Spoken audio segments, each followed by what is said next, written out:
Europe 1, la France bouge. La pépite.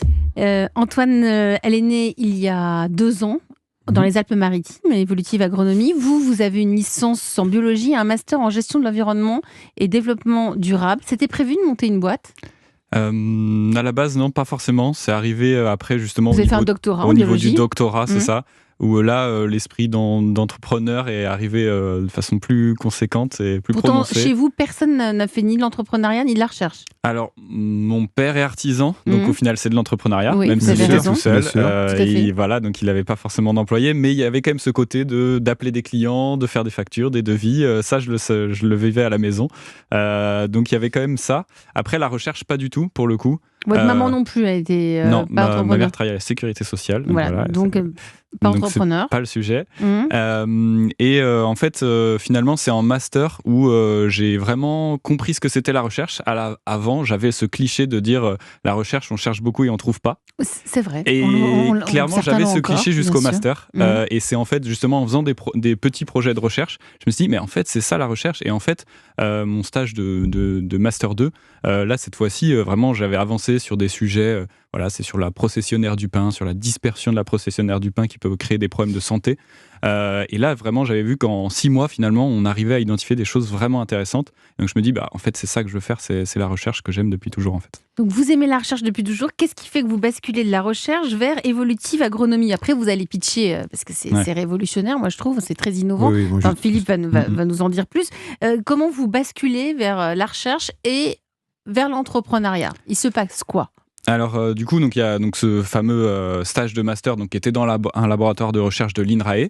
Et donc là, justement, je m'aperçois de ce que c'est la recherche. Et donc, je cherche à faire une thèse, un doctorat, un bac plus 8 sur le sujet de la biologie de manière générale. Au début, je ne m'étais pas forcément intéressé au biocontrôle et dont je vais expliquer la définition un peu plus tard. Et en fait, j'ai eu l'occasion de faire une thèse CIFRE. Alors, c'est une thèse, en fait, entre un laboratoire de recherche public, donc l'INRAE en l'occurrence, de Sophia Antipolis, donc près de Nice, et du coup une entreprise. Donc c'est-à-dire qu'on passe la moitié du temps en entreprise à faire de la recherche un peu plus appliquée et la moitié du temps dans un laboratoire de recherche publique à du coup voir un peu plus ce que c'est la recherche fondamentale, la recherche académique. Et du coup c'est un peu finalement entre les deux. Il y a cette difficulté de concilier les deux. Mais du coup, c'est aussi très intéressant parce que ça permet de voir les deux recherches. On fait ces gammes d'un côté et on a le côté pratique après, c'est ça ? Alors, en fait, c'est vraiment le doctorat dans les sciences qu'on appelle dures, donc biologie, chimie, physique, etc. C'est un CDD de 3 ans. Donc pendant 3 ans, on n'a que 60 heures de formation à faire pendant les 3 ans. Donc c'est vraiment rien en termes de cours, etc. Mais par contre, du coup, en fait, j'avais un projet de recherche, donc développer un sujet qui avait été mis du coup. L'entreprise BioLine AgroSciences et l'INRAE s'étaient mis d'accord sur un sujet. Et donc moi, je travaille sur le sujet de A à Z.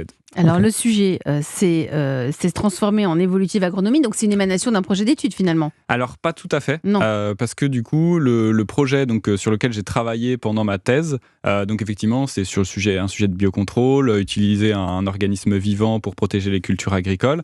Mais finalement, à la fin du contrat, du coup, le projet n'a pas continué. Il n'a pas continué. Et du coup, je suis retourné finalement à l'INRAE faire ce qu'on appelle un post-doctorat. Donc, c'est une fois qu'on a la thèse, une fois qu'on a le doctorat, on continue la recherche sur des CDD qui vont être courts.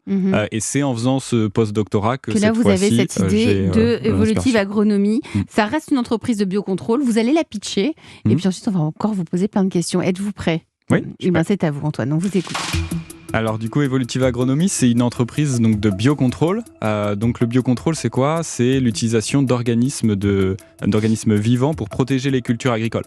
L'ambassadeur du biocontrôle, c'est la fameuse coccinelle qui est utilisée pour protéger les rosiers des attaques de pucerons.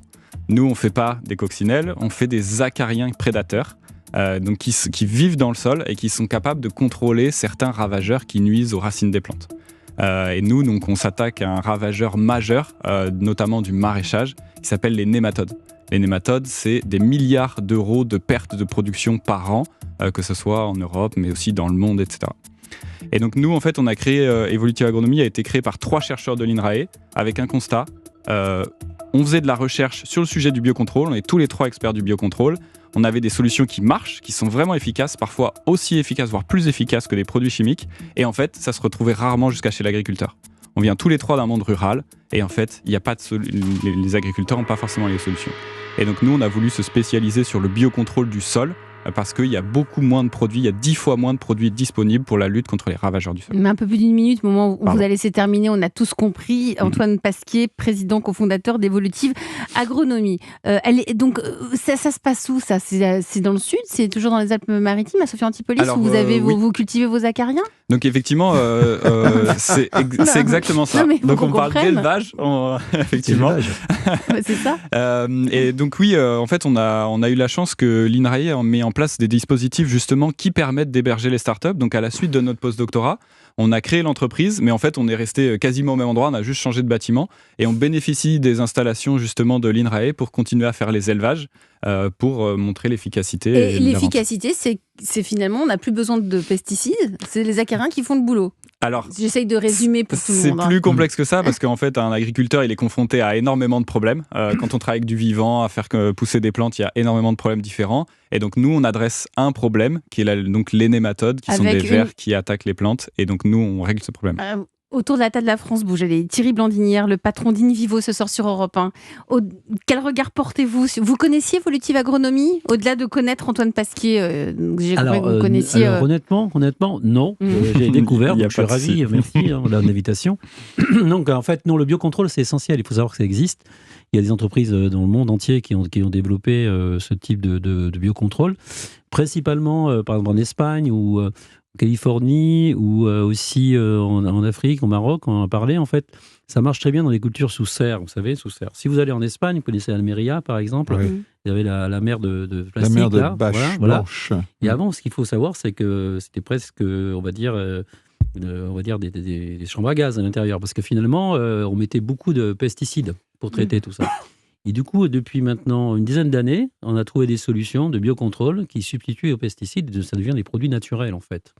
Et donc ça marche. Ça, c'est sur les protections dans l'air, pas au sol, comme c'est proposé là. Donc ça existe, ce que vous nous dites, c'est que ça existe. Et donc ça veut dire que tout ce qui est sous serre, demain, peut être potentiellement traité sans pesticides. Sans pesticides. Et ce grâce à des solutions innovantes. Ce sont aussi des acariens, pardon. Oui, non. Ce sont aussi des acariens. Il peut y avoir des acariens, effectivement. Il peut y avoir des acariens donc prédateurs sur les parties aériennes des plantes. D'accord. Il peut y avoir aussi, par exemple, sur du biocontrôle avec des micro-organismes, ça peut être des bactéries, des champignons qui vont en fait nuire aux ravageurs, donc aux insectes qui sont nuisibles. Donc effectivement, il y a des possibilités sur les parties aériennes. Mais comme je le disais, en fait, il y a très peu de choses qui sont développées dans le sol parce que ça se voit moins, parce que c'est plus complexe à étudier et nous, voilà, on s'attaque à ce problème. Et pour que l'on comprenne bien, ça évite les pertes de production qui sont très très élevées. C'est aussi ça l'objectif. C'est ça. Enfin voilà, si on prend vraiment des cas extrêmes, par exemple, liés aux ravageurs, des pertes de production. Voilà, liés aux ravageurs. Et si je prends le cas des nématodes, nous sur lequel on travaille, il y a par exemple un producteur de melons dans le sud de la France. Il a planté des melons, il a récolté aucun melon parce qu'en fait. Les racines ont été tellement infestées. Ça devient le problème de Thierry Blandinière pour Invivo qui va accompagner l'agriculteur. Non, mais c'est vrai. C'est dealé déjà. C'est exactement ça. Si vous êtes, la solution, elle a été testée, elle est en cours là. Comment vous en êtes tout dans votre business ? Alors donc justement, on a fait des tests en laboratoire puis en conditions semi-contrôlées à l'INRAE. Puis ensuite, les informations ont été transférées à Evolutive Agronomie quand elle a été créée en mai 2023, puisque jusqu'à ce moment-là, c'était de la propriété de l'INRA. Et donc là, à partir de 2023, on avait fait les tests en conditions réelles directement chez des producteurs qui avaient les problèmes avec ce ravageur-là. Et donc systématiquement, on a montré en fait qu'il y avait une efficacité, réduction des attaques des racines. Ouais. Donc aujourd'hui, vous avez des clients, vous en êtes où ?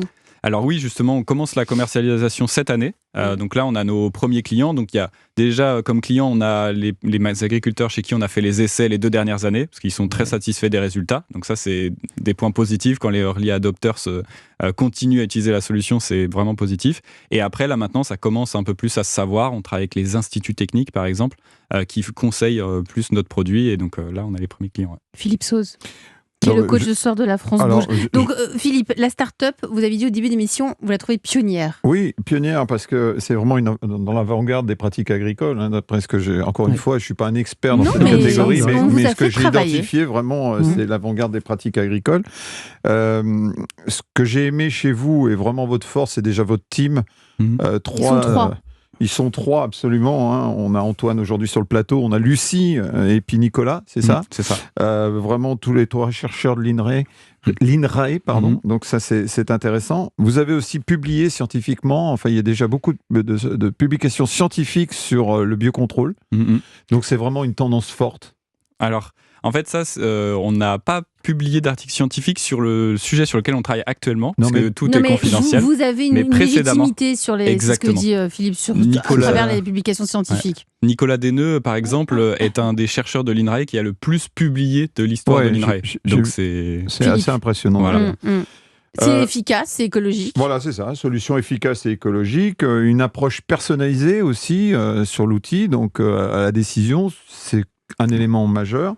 Et j'ai vu que vous aviez déjà de la reconnaissance et un soutien institutionnel. Donc, vous êtes bien identifié puisque vous avez déjà remporté des prix. On le sait, c'est important pour des startups de tout de suite être identifiés et de pouvoir être sur le devant de la scène. Donc ça va attirer forcément autour. J'ai juste une question à cet instant-là, c'est comment industrialisons-nous ce type de technique ? Alors, du coup, aujourd'hui, donc, on maîtrise une production manuelle, un élevage manuel. Mais justement, effectivement, il va falloir industrialiser. Et donc ça, il faut automatiser, mécaniser les process pour pouvoir les faire à plus grande échelle. C'est un élevage d'acarien. C'est un élevage d'acarien. Nous sommes toujours avec la start-up de ce soir. Antoine Pasquier, président et cofondateur d'Evolutive Agronomie. Donc Antoine, il cultive des acariens pour éviter les pesticides sur un certain type de produits de culture. Hein. Vous êtes parmi nous parce que vous avez des besoins. D'ailleurs, ce qui vous réunit, je crois, tous les deux, c'est le sport. Je crois que vous êtes très amateurs de hand. Ah oui, c'est ça, j'ai fait 15 ans de handball. Non, mais c'est important parce que vous avez tous un esprit d'agriculteur, de sportif et d'agriculteur aussi. Et Thierry Blandinière, vous, c'est le rugby. Oui. Hein, vous connaissez pour le rugby. Président de Brive. De Brive, là, c'est Brive. Voilà. Il est placé. Hein. Mais mais c'est important parce que moi, je le remarque, à chaque fois, les grands patrons, ils ont cet esprit lié au sport. Et le rugby, c'est assez particulier là-dessus. Ouais. Le hand aussi, c'est un sport. Il y a des valeurs collectives, il y a le défi, il y a l'engagement. Voilà, c'est ce qu'il faut avoir aujourd'hui. Et vous appliquez tout ça sur InVivo, il y a 15 000 salariés. C'est notre culture interne. Hein. Voilà. Non, mais ça doit vous parler aussi, Philippe. Complètement, oui. Mais le président est content de sa saison. Un petit aparté, là, comme ça. Complètement aparté, on revient sur les acariens. On est premier de Pro D2. Là, on a battu Grenoble ce week-end dernier. Il faut absolument gagner de la finale pour être champion et remonter en top 14. On a 3 matchs à gagner. Allez, on croise mais ça fait partie de cette culture de l'entrepreneuriat. Il y a toujours Vinvivo qui est derrière. Il y a toujours Vinvivo qui est derrière et qui ne lâche rien. Vinvivo va-t-elle aider Evolutive Agronomie ? Evolutive Agronomie qui a des besoins, c'est le moment des conseils de Philippe Sauze. Europe 1. Le réseau La France Bouge. Donc Philippe, parmi les besoins d'Antoine Pasquier pour Evolutive Agronomie, c'est la levée de fonds. On fait comment ? Alors la levée de fonds. La levée de fonds, effectivement, c'est toujours le grand point d'interrogation. Et souvent, parfois, c'est pas nécessaire. Hein. Parfois, c'est pas nécessaire, mais je pense que là, dans ce cadre-là, c'est pour ça que j'ai posé juste avant la pause la question sur l'industrialisation. Je pense qu'il est vital et nécessaire d'avoir une levée de fonds. Donc, le premier c'est bien définir l'objectif de la levée.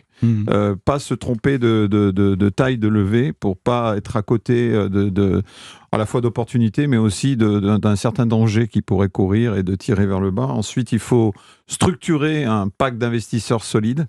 Ça, c'est vraiment fondamental. Et l'autre point essentiel, c'est cibler les investisseurs. Je parlais hors micro tout à l'heure. Il est vital et nécessaire vraiment de cibler des investisseurs qui sont capables de comprendre les enjeux dans ce secteur-là. C'est noté ? Oui, c'est noté. Ça, c'est les investisseurs. Vous avez besoin une fois que vous allez avoir l'argent, vous allez recruter. Là aussi, c'est pas évident parce que le recrutement, c'est un métier à part entière. Philippe. Oui, alors là aussi, quelques conseils. Définir les profils selon l'évolution que vous envisagez. Tout à l'heure, Thierry Blandinière a parlé de la projection, de la vision, de ces choses-là. Avoir un temps d'avance comme Thierry Blandinière. Faut pas penser petit aussi. Hein. On peut se planter, bien sûr, mais il faut pas penser petit, penser grand tout de suite, tout en allant progressivement vers l'objectif. Trouver où recruter ces profils. Alors, je crois que vous avez quand même identifier quelques écoles quand même. C'est ça. Et puis, ce qu'on recherche aussi, c'est des profils qui peuvent être aussi expérimentés. Bon, forcément, il sera un peu plus cher pour les recruter, mais pour compléter aussi l'équipe de chercheurs, mine de rien, on a besoin de profils commerciaux, production, qui ont un peu d'expérience. Parfois, il faut savoir faire un petit effort pour pouvoir avoir la pépite, enfin, dans le recrutement, talent. Le Investissement, justement. Et puis aussi, il y a une question de valeur. Inscrivez bien vos valeurs aussi de l'entreprise que vous souhaitez porter demain. C'est vraiment très... On a parlé de valeurs dans le sport, mais aussi dans l'entreprise. Il faut vraiment commencer à dresser l'ADN de votre entreprise. Qu'est-ce que vous voulez en faire? Donc la fameuse colonne vertébrale qui permettra sur laquelle de brancher toutes ces pièces rapportées qui viendront vous rejoindre à un moment donné, le trio magique qui a créé l'entreprise. Le conseil du patron, tiens, Thierry Blandinière, de l'autre patron, directeur général d'Invivo, quel conseil pourriez-vous donner à Antoine Pasquier ce soir, parmi tous les besoins qu'il a? Vous avez compris la raison d'être de sa start-up. Quel est le conseil que vous pourriez lui donner? De valider le modèle économique déjà. Donc je pense qu'il a déjà calculé tout ça. C'était le débat qu'on avait juste avant l'émission. De voir est-ce que c'est rentable pour l'agriculteur? Est-ce que ça apporte un bénéfice à l'agriculteur? Si ça apporte un bénéfice à l'agriculteur, c'est gagné. Si c'est efficace. Donc, et ça, on peut le valider à petite échelle et à grande échelle. Ensuite, on trouve les financements, bien sûr, c'est important. Mais on a besoin de solutions. Donc, du coup, si c'est une solution, si c'est une solution qui va accompagner et donc l'agriculteur va tirer bénéfice, parce que vous le disiez tout à l'heure avant la pause, parfois les pertes sont considérables, parfois les pertes sont à 100%. Là, c'est tout bénef. Et donc, il va gagner. Donc il va gagner. Et c'est une des premières choses vraiment quand on a identifié le problème, c'est faire une étude de marché et rencontrer les maraîchers, les agriculteurs pour savoir quelles sont les pertes et pour savoir aussi à quel tarif on pourrait produire et vendre pour que ce soit justement rentable. De toute façon, c'est toujours le point de départ. Il faut étudier, souvent j'en parle dans l'émission, le marché d'abord, voir si on est sur une niche. On peut être sur une niche aussi, tout à l'heure on a parlé d'une niche dans le malt. On peut être sur une niche. Reste à savoir ce qu'on veut faire sur la niche. Donc tout dépend de vos ambitions, etc. Et bien sûr le business model. Le business model est fondamental. Vous êtes accompagné là-dessus? Voilà. Alors justement, on est énormément. On n'est pas là-dedans. Non. En fait, on est énormément accompagné parce que justement, le gouvernement français a identifié aussi que les docteurs faisaient des bons entrepreneurs. Et du coup, on a un incubateur, un accélérateur, des formations à l'entrepreneuriat. On est un super pays pour ça. Voilà, c'est ça. On a de la chance sur ça. Et aussi l'entrepreneuriat deep tech. Qui est assez rare. Donc c'est considéré comme une deep tech. Alors nous, oui, parce que justement, on a fait ces 2 années de recherche avant justement de pouvoir commencer la commercialisation, et aussi parce que justement, on a des brevets, etc. Qu'on a déposés. Mais justement, on a été très vite. Enfin, c'était vraiment une volonté d'aller très vite sur la partie recherche pour commencer la commercialisation. On va en entendre parler. J'en suis sur la France.